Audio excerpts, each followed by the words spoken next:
वहाँ से मैंने डिसाइड कर लिया हाँ मेरे को फाइटर पायलट ही बनना है। और यहाँ पे जो एसएसबी की टिप्स बताई वो मुझे बहुत हेल्पफुल हुई सर। तो नानी के पास रहते हैं वो तो नानी के घर जाएंगे, दूध मलाई खाएंगे। जब आपने एक बार डिसाइड कर लिया कि मेरे को डिफेंस में जाना है और ऑफिसर रैंक पे जाना है तो आपको अपने हिसाब से शेड्यूल बनाओ और डिसिप्लिन लाइफ तभी से स्टार्ट हो जाती है। जिन कंधों पर जिम्मेदारियां होती है वो कंधे न रुकते हैं, न झुकते हैं, न टूटते हैं, न बिखरते हैं, बस वो चलते जाते हैं। नमस्कार, प्रिंस एजुकेशन हब सीकर से मैं ओंकार मोंड। एनडीए एसएसबी रिकमेंडेड स्टूडेंट्स के इंटरव्यूज़ का सिलसिला जारी है और दर्जनों विद्यार्थियों के इंटरव्यूज़ हो चुके हैं और अब भी ये सिलसिला अनवरत है। इंटरव्यू की इस अगली कड़ी में आज स्टूडियो में हमारे साथ कोटपुतली बहरोड अलवर राजस्थान का वो परिवार मौजूद है जिसका कभी डिफेंस का इतिहास नहीं रहा, लेकिन फिर भी परिवार के एक बेटे ने हिम्मत की और फाइनली एनडीए एसएसबी के लिए रिकमेंड हो चुके हैं, यानी भावी लेफ्टिनेंट बनने की तैयारी कर चुके हैं। तो सबसे पहले तो मैं हिमांशु हमारे बीच मौजूद हैं। हिमांशु, आपको और आपके पूरे परिवार को बहुत बहुत बधाइयाँ देना चाहूँगा, शुभकामनाएं देना चाहूँगा। आपकी मदर यहाँ मौजूद हैं सुमन देवी जी, आपकी बुआ जी यहाँ मौजूद हैं और फूफा जी यहाँ मौजूद हैं। अक्सर इंटरव्यूज़ में देखा है कि दादाजी, दादी जी, मम्मी पापा तो आते हैं, लेकिन बुआ जी और फूफा जी बहुत कम आ पाते हैं। तो मुझे खुशी है कि ये इंटरव्यू और ज़्यादा रोचक होने वाला है। तो बुआ जी और फूफा जी को भी बहुत बहुत बधाई। तो सबसे पहले हिमांशु, मैं आप तक आना चाहूँगा। आपके परिवार का बैकग्राउंड डिफेंस वाला नहीं रहा, आपके फादर इलेक्ट्रीशियन हैं, बाकी फूफा जी यहाँ मौजूद हैं, आप भी बिजनेसमैन हैं, मोटर पार्ट्स का आपका काम है। तो आपके दिमाग में ये भाव कैसे आया कि I have to go in defence? Sir दरअसल ये मेरे भाई भी एनडी की प्रिपरेशन कर रहा था तो कुछ अच्छा, तो दिव्यांश। Yes sir, Dishant. तो उससे कुछ उधर से मोटिवेशन मिला कि हाँ मेरा भाई भी है और मेरे भी कुछ मोटिवेशन आया ओके कि मेरे को भी डिफेंस में ही जाना है, इसलिए मैंने ये रास्ता चुना। ओके। डिफेंस की लाइफ एडवेंचरस लाइफ होती है, उसमें डेली बेसिस के टास्क और डेली बेसिस पे नए चैलेंजेस का सामना करना पड़ता है। तो क्या आपकी पर्सनालिटी शुरू से ही ऐसी थी? नहीं सर, ये स्टार्टिंग से ऐसा नहीं था।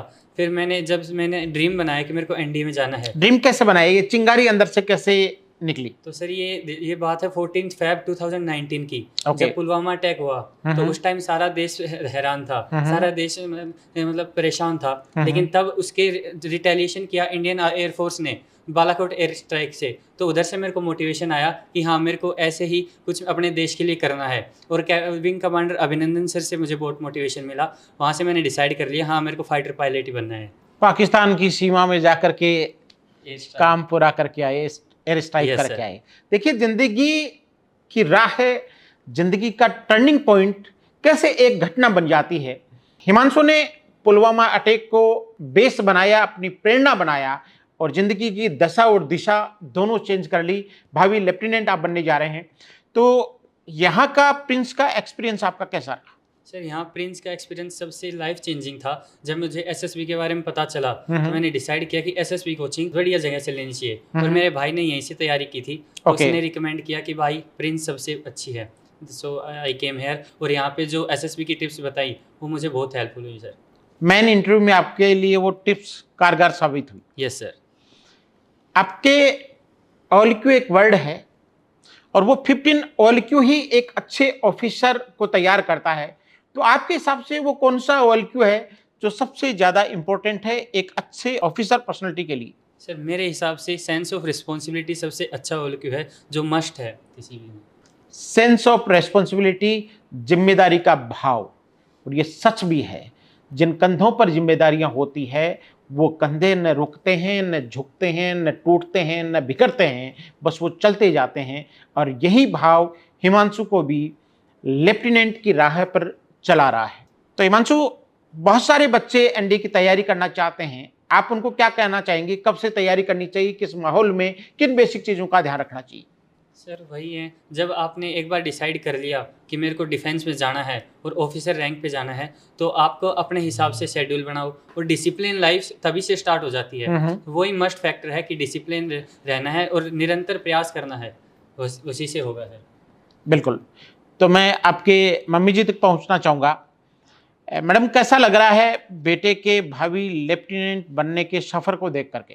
सर बहुत अच्छा लग रहा है। ये बड़ा बेटा भी यहाँ से करा था, ओके करके गया था। ओके। तो उसी का साथ इसने दिया। वो तो ये शरीर से बिल्कुल स्लिम ट्रिम है, इसको खिलाया पिलाया कम दिखता है आपने? सर ये नानी के पास रहता था। अब तो नानी के पास रहते हैं वो तो नानी के घर जाएंगे, दूध मलाई खाएंगे तो सर अब मेरे पास 2 महीने से रहने लगे था।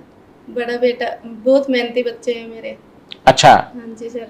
बहुत, एक मैं हाउस वाइफ हूँ, बहुत अच्छे बच्चे हैं मेरे। बिल्कुल बिल्कुल।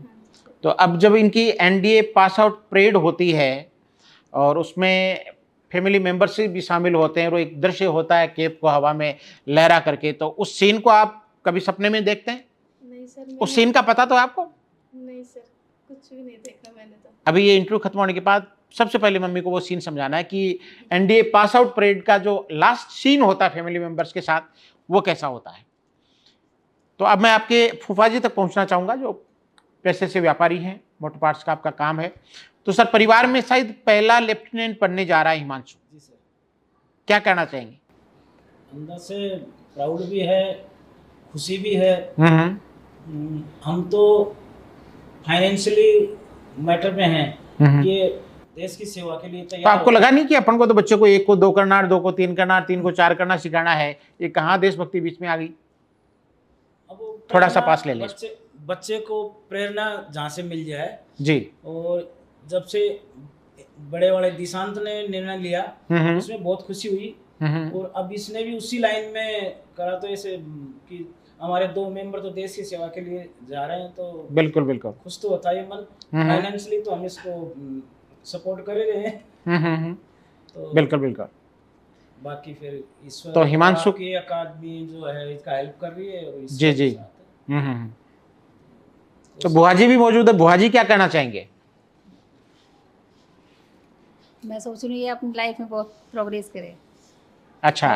वैसे तो इसके बचपन की कोई वो ऐसा इंसिडेंट बताओ कि जिसमें आपको उस समय से देख करके ऐसा लगता हो कि ये बच्चे करेंगे तो कुछ अच्छा। एक तो ये नानी कह रहा है, लेकिन इसके मामा जी है ना वो भी हैं दिल्ली अच्छा, दिल्ली पुलिस में। हाँ, अच्छा। वहाँ रहा है, उन्होंने बहुत कोचिंग करी, बहुत तैयारी करी, इससे भी इसको भी उन्होंने मोटिवेट किया। अच्छा, मोटिवेट किया। हाँ, बिल्कुल बिल्कुल। उसकी फर्क। तो मैडम आप बताएं इसका हिमांशु का मनपसंद खाना क्या? जब ये नानी के पास रहा, जब भी आपके पास आया तो क्या खाने की इसने डिमांड की? आपके हाथ का क्या खाना चाहता था ये? सर ये आलू के पराठे ज्यादा खाता है। आलू के पराठे ज्यादा खाता है? हाँ जी सर। बिल्कुल। तो जब ये ज्यादा नानी की तारीफ करता है क्योंकि मेरे पास रहा नहीं ना। अच्छा, नानी के खाने की तारीफ करता हाँ है। जी सर। नानी के हाथ का क्या खाता है? नानी के हाथ से सर, ये हिमांशु खुद बताएगा। देखो, नानी के हाथ का सर सारा खाना अच्छा लगता है, लेकिन आलू के पराठे बहुत अच्छे लगते हैं। अच्छा चलिए, तो हिमांशु आपने अच्छी मेहनत की, एक बड़ा मुकाम आपने हासिल किया है, ये अपने आप में काबिल गौर उपलब्धि है, जिसकी मिसाल आपके परिवार में तो दी ही जाएगी, आपके गांव में, आस पड़ोस में भी आने वाले समय में दी जाएगी।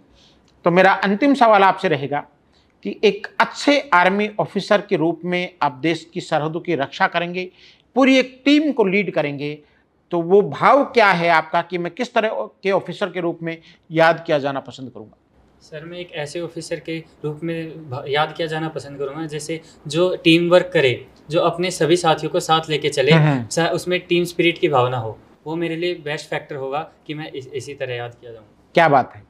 मैं एक ऐसा ऑफिसर बनूंगा जो टीम स्पिरिट के साथ काम करेगा, टीम वर्क के रूप में काम करेगा, मेरी प्लाटून के हर एक मेंबर को गर्व होगा कि मेरा लीडर मजबूत है। और ऐसे ही लीडर्स के बारे में कहते हैं कि जीतती टीम है, हारता कप्तान है। यानी वो कैप्टन अपनी जीत का सारा श्रेय अपनी टीम को देता है और हार की सारी जिम्मेदारी अपने कंधों पर लेता है। इसीलिए हिमांशु ने शुरू में कहा था कि सबसे इंपॉर्टेंट OLQ है सेंस ऑफ रेस्पॉन्सिबिलिटी, जिम्मेदारी का भाव। और इसका परिचय हिमांशु ने अपने अंतिम सवाल के जवाब में भी दे दिया है कि जीत का श्रेय मेरी टीम को जाएगा, हार की जिम्मेदारी मेरे कंधों पर होगी। तो उम्मीद करते हैं कि हिमांशु आप एक अच्छे आर्मी ऑफिसर साबित होंगे, देश की सरहदों की रक्षा तो करेंगे ही, समाज के लिए भी आप एक प्रेरणा बनेंगे, आप एक यूथ आइकन बनकर के आगे बढ़ेंगे। आपको बहुत बहुत बधाई।